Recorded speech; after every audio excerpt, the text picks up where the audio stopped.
5ই আগস্টের পরে যদি এই রাষ্ট্রপতি না থাকতেন তাহলে এই রাষ্ট্রে একটা অরাজকতা, একটা নৈরাজ্য সৃষ্টি হতো, যে নৈরাজ্যের জন্য হয়তো আমরা সেই দেশকে সেই সময়ে আমাদের জাতিকে আমরা রক্ষা করতে পারতাম কিনা সেটা সন্দেহ আছে। মাননীয় স্পিকার, আমি যখন আপনার সামনে বক্তব্য দেওয়ার জন্য দাঁড়িয়েছি আমি খুব চিন্তিত এই জন্য যে আমাদের সালাউদ্দিন সাহেব, আমাদের কালিগ, আমাদের স্বরাষ্ট্রমন্ত্রী মহোদয়, তিনি যে বক্তব্য রেখেছেন সেই বক্তব্যের পরে বক্তব্য রাখা যে কোনো পার্লামেন্টারিয়ানের পক্ষেই খুব কঠিন ব্যাপার। তারপরেও আমি আশা করি যে আমি যেটা বলতে চাই সেটা আপনাদের সামনে আমি তুলে ধরার চেষ্টা করব। মাননীয় স্পিকার, এখানে সালাউদ্দিন সাহেব বসেছেন, তারপর আবার আমি বলেছেন, আবারও বলতে চাই যে আমাদের অভিযোগ উঠেছে আমাদের বিরুদ্ধে।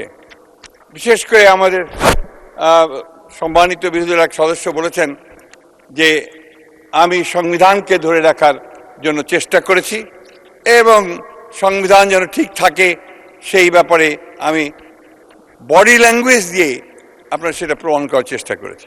হ্যাঁ, করেছি মাননীয় স্পিকার, কারণ এই সংবিধান আমাদের অস্তিত্বের সঙ্গে জড়িত, এই সংবিধান আমাদের আবেগের সঙ্গে জড়িত।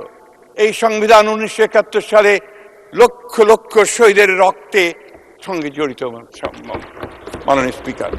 মাননীয় স্পিকার, এই সংবিধানের অনেকগুলো আর্টিকেল আছে, অনেকগুলো অধ্যায় আছে যেগুলো বারবার পরিবর্তন হয়েছে এবং এই সংবিধানকে কেটে ছেটে বলা যেতে পারে একটা ছেঁড়া পাতায় পরিণত করা হয়েছে।